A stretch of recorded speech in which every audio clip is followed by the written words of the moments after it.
Iran సైనిక సామర్థ్యం అణ్వస్త్ర స్థాయికి చేరకుండా అడ్డుకోవడమే లక్ష్యంగా మొదలైన యుద్ధం తీవ్ర స్థాయికి చేరుకుంటోంది. ఇరాన్ పై ఇజ్రాయెల్ బాంబుల కుంభవృష్టిని కురిపిస్తోంది. తాజాగా ఇరాన్ లోని 40 కీలక ప్రాంతాలపై క్షిపణులతో విరుచుకుపడింది. యురేనియం శుద్ధి ప్రక్రియలో కీలకమైన సెంట్రిఫ్యూజ్లను తయారు చేసే కర్మాగారంపై భీకర స్థాయిలో మిస్సైళ్లను ప్రయోగించింది. ఇరాన్ సాయుధ శక్తిని నిర్వీర్యం చేసేందుకు క్షిపణుల ఉత్పత్తి, ఆయుధ ప్లాంట్లపైన ఇజ్రాయెల్ వందల కొద్ది డ్రోన్లను ఎక్కుపెట్టింది. ఇరాన్ అంతర్గత భద్రతా శాఖ ప్రధాన కార్యాలయం పైన యుద్ధ విమానాలు దాడులు చేశాయి. ప్రతిగా ఇరాన్ సైతం ఇజ్రాయెల్ భూభాగాలపై క్షిపణులను పేలుస్తూ విధ్వంసం సృష్టిస్తోంది. దీంతో ఇరు దేశాల మధ్య ఘర్షణ పతాక స్థాయిలకు చేరుకుంటోంది. తమ ఆయుధ వ్యవస్థలను లక్ష్యంగా చేసుకుని అమెరికా తన పశ్చిమాసియా మిత్ర దేశాల గడ్డపై వేలాది మంది సైనికులను మోహరించిందని ఇరాన్ విదేశాంగ మంత్రి ఇస్మాయిల్ బాగై ఆరోపించారు. అయితే ఇజ్రాయెల్ దాడుల కారణంగా మౌలిక సదుపాయాలు దెబ్బతినడంతో ఇరాన్ లో ఇంటర్నెట్ సేవలు దాదాపుగా నిలిచిపోయాయని అంతర్జాతీయ మీడియాలో వార్తలొచ్చాయి. ఇజ్రాయెల్ దాడుల్లో ఇప్పటిదాకా 700 మంది ప్రాణాలు కోల్పోయారని, 1500 మంది గాయపడ్డారని ఇరాన్ హ్యూమన్ రైట్స్ యాక్టివిస్ట్ సంస్థ తెలిపింది. అయితే ఇజ్రాయెల్ కు ధీటుగా ఇరాన్ కూడా ప్రతిదాడులు జరుపుతోంది. జవాదాబాద్ లో అత్యాధునిక F-35 యుద్ధ విమానాన్ని ఇరాన్ సేనలు పేల్చేశాయి. దాదాపుగా 140 కోట్ల రూపాయల విలువైన హెర్మెస్ డ్రోన్లు కూడా నేలకూల్చాయి. అత్యంత శక్తివంతమైన పతాస్ హైపర్సోనిక్ క్షిపణిని ప్రయోగించామని ఇరాన్ ప్రకటించింది. అయితే తమ దేశంలో ఇప్పటిదాకా 15,871 చోట్ల నిర్మాణాలు, దాదాపు 1300 వాహనాలు, 1633 ఆస్తులు నాశనమయ్యాయని ఇజ్రాయెల్ బుధవారం ఒప్పుకుంది. ముఖ్యంగా ఇజ్రాయెల్లోని అతిపెద్ద ఆసుపత్రిపై క్షిపణి పేలింది. ఈ దాడిలో చాలా మంది తీవ్రంగా గాయపడ్డారు కూడా. క్షిపణి కారణంగా ఆసుపత్రి తీవ్రంగా దెబ్బతిన్నట్లు దాని ప్రతినిధి వెల్లడించారు. దీంతో చికిత్స నిమిత్తం బాధితులు ఎవరూ తమ వద్దకు రావద్దని సదరు ప్రతినిధి అభ్యర్థించారు. ఇజ్రాయెల్లోని ప్రముఖ మెడికల్ సెంటర్లలో ఇది ఒకటి. అయితే మెడికల్ సెంటర్ పై ఇరాన్ దాడి యుద్ధ నేరం కిందకు వస్తుందని ఇజ్రాయెల్ ఆరోపించింది.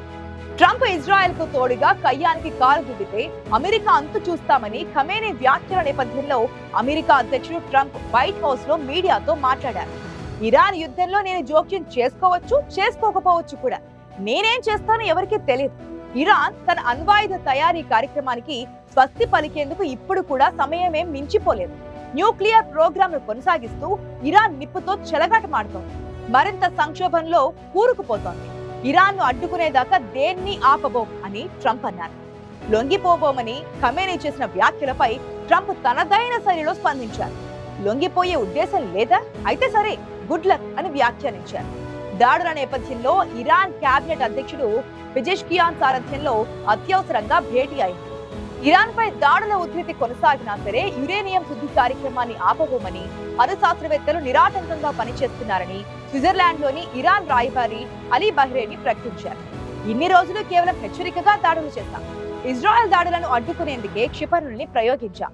ఇకపై ఇజ్రాయెల్ కు బుద్ధి చెప్పేలా దాడులను తీవ్రతరం చేస్తామని Iran army commander in chief general Abdul Rahim Mousavi ప్రకటించారు. అయితే ఇరాన్ గగనతల రక్షణ వ్యవస్థ చాలా వరకు ధ్వంసం కావడంతో ఎప్పుడు ఎటు నుంచి ఇజ్రాయెల్ క్షిపణులు మీదొచ్చి పడతాయోనన్న భయాలు ఇరాన్ ప్రజల్లో కనిపించాయి. చాలా నగరాలు, పట్టణాల్లో దుకాణాలు, ఆఫీసులు, స్కూళ్లు, కాలేజీలు కూడా మూతపడ్డాయి. సురక్షిత ప్రాంతాలకు నిత్యావసర సామాగ్రితో వలస వెళ్లే వాళ్ళు తప్పితే రోడ్లపై ఇంకెవ్వరూ కనిపించట్లేదు. ఇజ్రాయెల్లో కాస్తంత భిన్నమైన వాతావరణం కనిపించింది. ఇరాన్ కు సుదూరంగా ఉన్న ఇజ్రాయెల్ పట్టణాల్లో పౌర సంచారాన్ని స్థానిక యంత్రాంగం అనుమతించింది. ఆపరేషన్ రైజింగ్ లయన్ లక్ష్యంగా నెరవేరేదాకా ఇరాన్ తో ఎలాంటి చర్చలు జరపబోమని స్పష్టం చేశారు. ఖమేనీని అంతమొందిస్తే యుద్ధం ముగిసినట్లే అని ఇజ్రాయెల్ ప్రధానమంత్రి బెంజమిన్ నెతన్యాహు ఇటీవల సంచలన వ్యాఖ్యలు చేశారు. ఇదే సమయంలో ఖమేనీ ఎక్కడున్నారో అమెరికాకు తెలుసని, అయితే ఆయనని ఇప్పుడు చంపాలనుకోవడం లేదని ట్రంప్ అన్నారు. అవును, ఇరాన్ సుప్రీం నాయకుడు అలీ ఖమేనీ బుధవారం దేశాన్ని ఉద్దేశించి ప్రసంగించారు. అయితే టీవీలో ప్రత్యక్ష ప్రసంగం ముగిసిన కొన్ని నిమిషాలకే ఇజ్రాయెల్ యుద్ధ విమానాలు టెహ్రాన్ లోని లావిజాన్ ప్రాంతంపై దాడి ప్రారంభించాయి. ఎందుకంటే లావిజాన్ ను ఖమేనీ రహస్య స్థావరంగా చెబుతారు. అతను కుటుంబంతో సహా అక్కడే ఉన్నాడని చెబుతున్నారు. దేశాన్ని ఉద్దేశించి ప్రసంగిస్తూ ఖమేనీ ఇరాన్ ప్రజలు తమ అమరవీరుల రక్తాన్ని ఎప్పటికీ మర్చిపోదని, దేశ గగనతలాన్ని ఉల్లంఘించిన వారిని క్షమించబోమని చెప్పారు. అమెరికా లేదా మరే ఇతర శక్తి ఇరాన్ పై సైనిక చర్య తీసుకుంటే అది కోలుకోలేని నష్టాన్ని కలిగిస్తుందని ఇస్లామిక్ రిపబ్లిక్ శత్రువులను హెచ్చరించింది.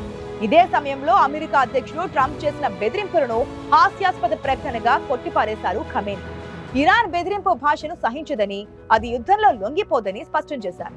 అమెరికా సైన్యం జోక్యం చేసుకుంటే కోలుకోలేని నష్టం ఉంటుందన్న విషయం అమెరికా పౌరులు తెలుసుకోవాలని అన్నారు. ఇజ్రాయెల్ ఇరాన్ మధ్య యుద్ధం మరింత తీవ్రం కానుందా? ఈ యుద్ధంలోకి అగ్రరాజ్యం కూడా దిగనుందా? ఏ క్షణమైనా ఇరాన్ పై అమెరికా దాడి చేయనుందా? ఇరాన్ అణు కేంద్రాలపై బాంబులు వేయనుందా? ఇప్పుడు ఈ భయాలు ప్రపంచ వ్యాప్తంగా అందరినీ కలవరపెడుతున్నాయి.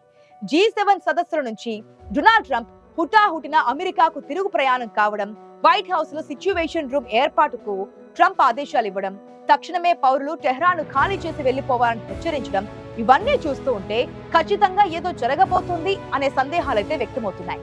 మరోవైపు ఇజ్రాయెల్ ఇరాన్ మధ్య యుద్ధం తీవ్రమవుతున్నటువంటి తరుణంలో అమెరికాకు చెందిన యుద్ధ విమానాలు పశ్చిమాసియా వైపు కదులుతున్నాయి. దీంతో ఇరాన్ పై ఏ క్షణమైనా అమెరికా దాడి చేసే అవకాశం ఉందని భావిస్తున్నారు. సరిగ్గా ఈ సమయంలోనే ఫ్లయింగ్ పెంటగాన్ గా పేరుకున్నటువంటి నైట్ వాచ్ విమానం అమెరికా రాజధాని వాషింగ్టన్ కు రావడం ఉత్కంఠ రేపుతోంది. ఇరాన్ పై దాడిని ప్రారంభించే విషయంలో అమెరికా అధ్యక్షుడు మల్లగుల్లాలు పడుతున్న వేళ డూమ్స్ డే విమానం రాజధానికి చేరుకోవడంతో టెహ్రాన్ అణు కేంద్రాల లక్ష్యంగా వాషింగ్టన్ కూడా దాడులు ప్రారంభించవచ్చనే ప్రచారం జోరందుకుంది. వాస్తవానికి అణుదాడి సమయంలో అమెరికా రక్షణ మంత్రి సహా కీలక కార్యవర్గం అత్యధిక సమయం గాల్లో ఉండేందుకు ఈ విమానాన్ని నిర్మించారు. దీనినే ఫ్లయింగ్ కమాండ్ సెంటర్ అని కూడా అంటారు. బోయింగ్ E-4B శ్రేణి విమానాన్ని అమెరికా కీలక మంత్రులు, అధికారులను రక్షించేందుకు నిర్మించారు. ఇది అమెరికా వాయుసేన నియంత్రణలో ఉంటూ అమెరికా అధ్యక్షుడు సహా నేషనల్ కమాండ్ అథారిటీకి సేవలు అందిస్తోంది. అమెరికా అమ్ముల పొదలో ఇలాంటివి 4 విమానాలు ఉన్నాయి. ఇందులో సిబ్బందితో సహా కలిపి 112 మంది వరకు ప్రయాణించవచ్చు. ఏకధాటిగా 12 గంటల పాటు గాల్లోనే ఉంటూ 7000 మైళ్లు ప్రయాణించగలదు. ఆకాశంలోనే రీఫ్యూయలింగ్ చేసుకుని వారం పాటు కూడా గగనతలంలోనే ఉండే వీలుంటుందన్నమాట. ఇది సైబర్ దాడులు, అణు పేలుళ్ల ప్రకంపనలు, ఎలక్ట్రోమాగ్నెటిక్ ఎఫెక్ట్లు తట్టుకోగలుగుతోంది. థర్మల్, న్యూక్లియర్ షీల్డింగ్లు దీనికి అమర్చారు. ప్రపంచంలో ఎక్కడి నుంచైనా ఎవరితో అయినా దీనిలోని కమ్యూనికేషన్ ఏర్పడుతోంది. శత్రువుపై ప్రతిదాడి చేసే సామర్థ్యాలు ఈ 4Bకి ఉన్నాయి. దీనిని అత్యవసర సమయాల్లో వాడుకునే ఫ్లయింగ్ పెంటగాన్ గా వ్యవహరిస్తారు. మొత్తానికి పశ్చిమాసియా రణరంగంగా మారింది. ఇజ్రాయెల్ ఇరాన్ పరస్పరం బాంబుల మోత మోగిస్తున్నాయి. ఇప్పటికే ఇరు దేశాల్లోని కీలక ప్రాంతాలు ధ్వంసమయ్యాయి. మరోవైపు తమతో అణు కార్యక్రమానికి ఒప్పందం కుదుర్చుకోవడం లేదన్న గుర్రుతో అగ్రరాజ్యం అమెరికా కూడా అదును చూసి దెబ్బ కొట్టేందుకు సిద్ధంగా ఉంది. ఈ క్రమంలో ఇరాన్ రాజకీయ నాయకత్వ మనుగడే ప్రశ్నార్థకంగా మారింది. ఇంత జరుగుతూ ఉన్నా ఇన్నాళ్లు ఇరాన్ పాలు పోసి పెంచినటువంటి హమాస్, హెజ్బుల్లా, హౌతీలు లాంటి సంస్థల జాడ ఏ మాత్రం కనిపించడం లేదు.